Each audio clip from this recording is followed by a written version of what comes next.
Мешіт махаббат пен иманның тоғысқан мекені. Жүректер тынышталып, тілектер орындалатын қасиетті жер. Алаштың амандығын Алладан сұраған ағайын. Армысыздар. Бұл Шырайлы шаһар бағдарламасы. Сіздермен бірге Серік Жұмабек.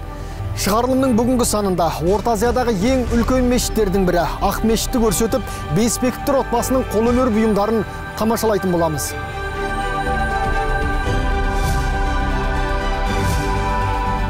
Жалпы аумағы 3 гектар болатын алып мешіт елбасы Нұрсұлтан Әбішұлы Назарбаев пен Біріккен Араб Әмірлігі мемлекетінің бұрынғы басшысы Халифа Әл-Нахаянның келісім шарты негізінде салынған. Қазір Халифа Әл-Нахаян Ақ мешіті деп аталады. Көлемі жағынан елордамыздағы Әзірет Сұлтан мешітінен кейінгі екінші орында тұр. Іргетасы 2008 жылы қаланып, 2013 жылы 31 мамырда пайдалануға берілген.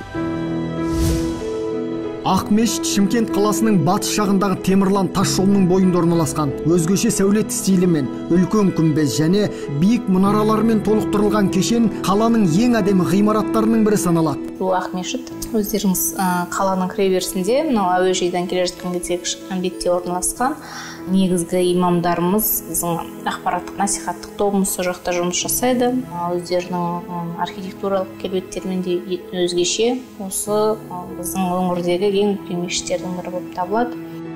Ақ мешітте бір уақытта 7000 адам құлшылық жасай алады. Екі қабатты нысанның ең биік нүктесі 37 метр болса, 4 мұнараның әр қайсысы 33 метрді құрайды. Алыстан қарасаң Ақшаңқан кигіз үйге ұқсайтын кешеннің ішкі құрылысы да соған сай ойластырылған. Мысалы, үлкен залға бірде-бір тіреу діңгек қойылмаған және уық бейнелі 33 бағана төбедегі шаңырақты көтеріп тұрғандай кейіпте жасалған.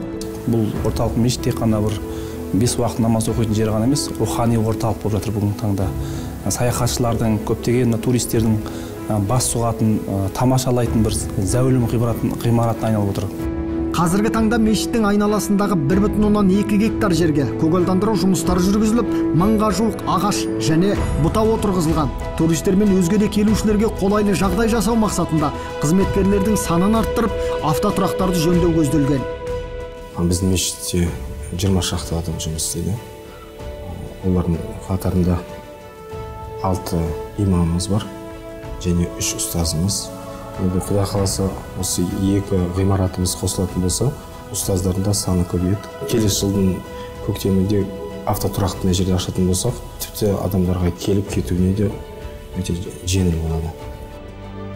Мешіт әкімшілігі діни уағыздар мен рухани кездесулерден бөлек әлеуметтік жағдай төмен немесе көп балалы отбасынан шыққан студенттерге тегін көмек көрсетуге ниетті. Тіпті кәсіп ашып, өз жұмысын жүргізем деген азаматтарға да қолдау бар. Сонымен қатар мынау мешітімізде бір жаңалық десек те болады, тың бастама десек те болады. Бір жағынан мемлекетіміздің саясатын қолдау десек те болады. Мынау студенттер үйін ашып жатырмыз. Бүгінгі таңда барлық құжаттары бітті.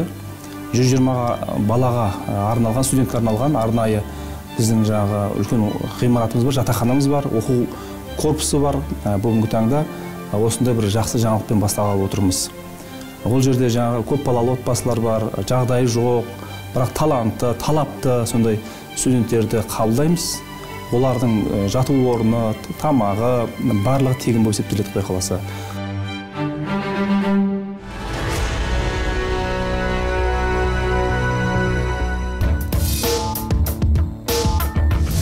Түсірілім тобының ендігі бағыты Бейсбековтер отбасының Алтын Орда жеке көркем сурет галереясы. Қазақстан қолөнершілер одағының бөлімшесі болып табылатын нысанның жалпы аумағы 700 шаршы метрді алып жатыр. Таңғаларлығы, бір отбасында 7 бірдей Қазақстан суретшілер одағының мүшесі тұрады.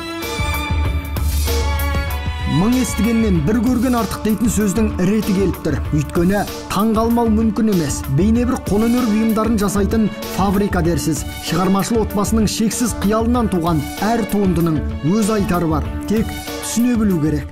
Біз бұл қолөнерде жүргенімізге, Совет өкімет тұсының аяғынан бастап, осы жекеменшік қолөнермен айналысамыз. Біздің отбасымызда алатын болсақ, былғарымен жұмыс істеу, киізбен жұмыс істеу, зергерлікті істеу, сүйекпен істеу, саз балшықтан жасау барлық түрлері бар. Оның ішінде біз Айдарбекова Күләш келіншегіміз екеуміз кескіндемешіміз. Сол кескіндемешіні мысалы алған кезде біздің төл өнеріміз мынау киіз өнері болатын болса, ата-бабамыздың өнері. Сол кескіндемедегі оқыған ілім білімімізді осы киіз өнерінде де пайдаланамыз.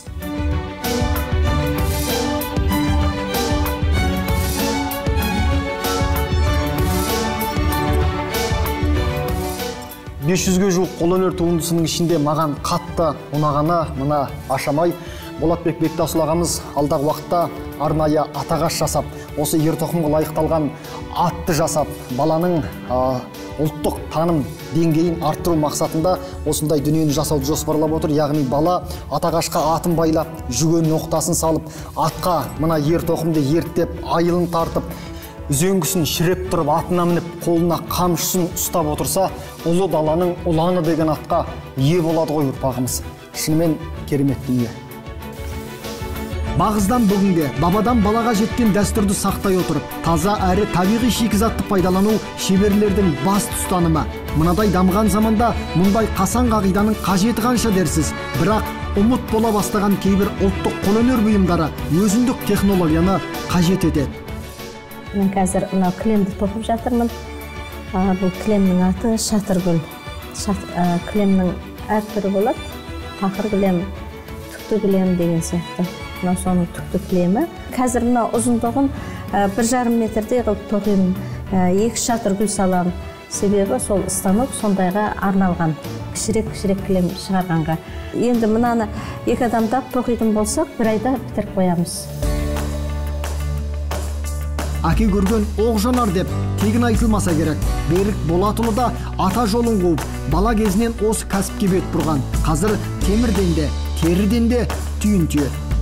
Айтуынша, туристер қазақ қолөнерін айрықша құрметтеп, кәдесый ретінде алып кететін көрінеді. Бұл теріден көп нәрсе жасауға болады. Мысалы, кәдімгі өзіміз қолданып жүрген әменнен бастап, ер тұрман, қалқан барлығын жасауға болады. Біздің көбінесе былай қарап қалсақ бір ерекшелік десекте болады. Ол мынау әр затымызды былай клишелерін, формаларын бәрін өзіміз қолдан кесіп, тапсырысқа қарай соның эскизімен жасап, мынандай формалар кесе береміз. Айтпақшы, көңіл қошыңыз болса, шеберлік сыныбына қатысуыңызға болады. Білмегеніңізді үйреніп, жасағаныңызда сатылымға қоя аласыз. Біз де ұлттық өнер өміршең болсын деп тіледік.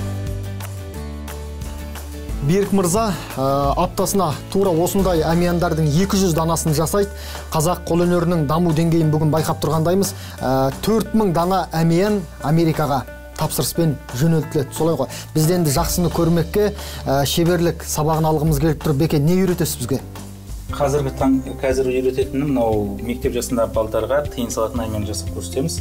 Соны мынау лекаласы өзінің. Осыны қойып, мына жерде қазір пышақпен кесіп.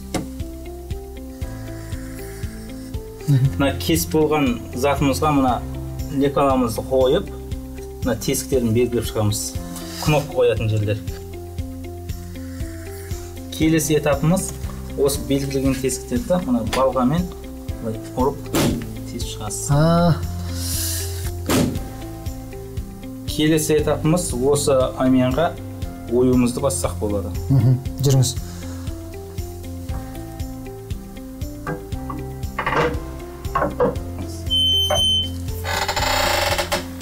Болды ма?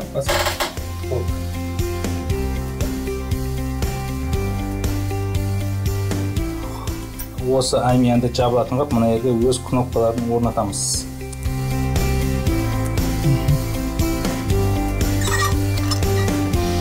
Міне, бір әмиян дайын.